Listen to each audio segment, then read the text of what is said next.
te rappelles quand t'étais gamin, tu rêvais de Peter Pan et de Pays des Merveilles. Aujourd'hui rien n'a changé, seulement tu rêves de succès et de caresses au réveil. Mais pour cet enfant éternel, ça ne restera que des rêves et sa réalité sera autrement. C'est une vie en noir et blanc qui l'attend. Je reprends. Tu te souviens comme ce petit garçon était seul au fond de la cour de récréation? Tu te souviens comme ça gueulait à l'école comme à la maison? Tu te souviens comme t'étais bizarre et trop plein d'imagination? Et alors tu te souviens comme on a oublié de t'aimer durant toutes ces années? Les enfants sont cruels, et c'est eux, à ce moment précis, qui t'ont volé ton futur tout entier. Puis t'as grandi quand même, jamais vraiment, mais c'est ce que disaient les amis de tes parents. Et alors si les enfants sont cruels, les adolescents, eux, sont des tyrans. T'étais déjà pas très confiant en arrivant, mais voilà que t'as l'âge d'en être conscient. Alors tu te laisses marcher dessus comme un chewing-gum qui colle à la semelle pendant des semaines. T'entends des mots méchants, tu vois des choses blessantes, et tu ressens les coups de façon violente. Et puis c'est dans un instant éclair, avant le jour mais déjà après la nuit, un peu pompette alors titubant dans les rues de Paris que tu comprends. Tu te frappes la tête, puis tu ris très fort et tu penses « Réveille-toi, t'as laissé passer trop de wagons déjà ». T'étais franchement éméché, mais terriblement sincère. Les dernières étoiles en soient témoins. Alors tu fais une première tentative d'intégration. Tu plonges dans le grand bain d'acide de la mode, de la norme et du confort. Bienvenue à bord du comme tout le monde. T'écoutes l'album d'un mec à casquette agressif ou d'une nana bandante qui se prostitue dans les médias alors que tu préfères le jazz. Tu regardes des films sans histoire alors que t'en as tant à raconter. Tu t'achètes des sapes qui te coûtent 3 bras alors que t'es mieux en pyjama. Tu fais un régime pour ressembler à l'asperge dont tu te nourris uniquement alors que tu y es intolérant. Tu te construis une forteresse de faux amis et alors tous ces cafés où tu prends un allongé, toujours plus allongé, pour ne pas parler, et tu mets du sucre, toujours plus de sucre, parce que l'atmosphère t'est amère. Alors ça y est, tu obtiens tes papiers officiels du conventionnel, ta carte sans identité et ton dossier copié-collé. Pourtant tu meurs à l'intérieur. Puis tu te dis que si être une brebis blanche dans un troupeau de brebis blanches n'arrange rien, alors peut-être faut-il être la brebis noire. Il faut sortir du lot, se démarquer par opposition, cacher sa différence réelle derrière d'autres différences artificielles.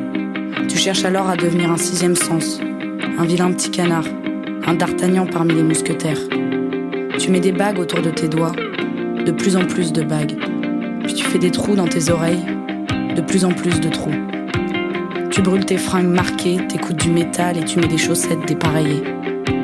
Tu te dis athée, anarchiste, végétarien, féministe et anticapitaliste. Tu te dis révolté par tant de choses pour oublier ta seule vraie révolte. Tout ça jusqu'à ce que tu te rendes compte que t'es toujours mal dans tes baskets, mais que t'étais quand même mieux dans celles que t'as brûlées. Et puis tu réalises qu'il y a autant de brebis noires que de brebis blanches, et qu'une brebis noire reste une brebis. De toute façon, toi, tu n'en seras jamais une visiblement. Et alors, jour après jour, ton bol de cornflakes n'a plus aucun goût. Puis c'est le rhum qui n'a plus aucun goût. Et puis un matin, tu te regardes dans la glace au-dessus du lavabo. Et alors tu comprends que c'est toute ta vie qui n'a plus aucun goût. Tu te demandes si c'est le reflet qui est déformé ou si c'est juste toi le problème. Et puis la réponse te tombe dessus comme une comète. Le miroir est intact et c'est toi qui es brisé. Puis un après-midi nuageux, en tournant les pages du journal une à une, tu admets enfin qu'il n'y a pas de solution à tous les problèmes. Il n'y a pas de solution pour l'enfant battu. Il n'y a pas de solution pour la femme violée. Et il n'y a pas de solution pour le gamin oublié que tu es resté. Alors c'est l'orage qui éclate, la tempête sous ton crâne. Ça te déborde de partout. Tu en es certain à présent. T'es foutu, condamné. Tu ne veux plus raser ta barbe et raser leur mur. Tu veux qu'ils saignent de tes blessures. Et sous les coups de tonnerre, tu décides de hurler avec les loups. Avec tous les autres loups comme toi qui n'ont pas trouvé leur place dans le troupeau. Ces loups qui rugissent dans les rues obscures et qui finissent par grogner derrière les barreaux. Tu deviens d'abord loup-garou. La nuit tu bois trop et t'emmerdes les gens dans les boîtes qui clignotent. Puis dans le métro, à toute heure, à fleur de peau, tu fais chier pour un rien. De toute façon, tu supportes plus les Parisiens. Alors soleil plein, après pleine lune, tu te métamorphoses. Peu à peu, tu deviens escroc, crapule, puis ripou et voyou. Un sale type, tout simplement. Tu voles dans les magasins, t'arnaques tes proches, puis les passants. Alors t'apprends à courir vite et à mentir mieux que tu respires. Tu te bats avec des gaillards plus forts que toi-même quand t'es en tort. Alors t'apprends à mettre une droite et à en recevoir 4. Au début, ça te coûte pas plus cher que quelques os brisés et un peu de chair de ton visage écorché. De toute façon, tu préfères une fracture que de payer la facture. Tes crocs sont acérés et tes griffes sont aiguisées. Les autres ne sont plus que les proies d'un prédateur effacé dans leur ombre brouillard. Et puis un soir, devant ton vieux téléviseur, tu te demandes si tu pourrais tuer dans ta fureur. Toi qui étais petite fille, te voilà brigand.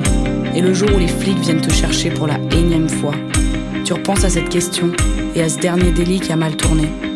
Et la vérité, c'est que la réponse, tu l'as oubliée. À l'époque, le loup se serait mordu lui-même. Mais plus maintenant, ça fait trop longtemps. Parce que quand on a souffert, on ne veut pas être le seul.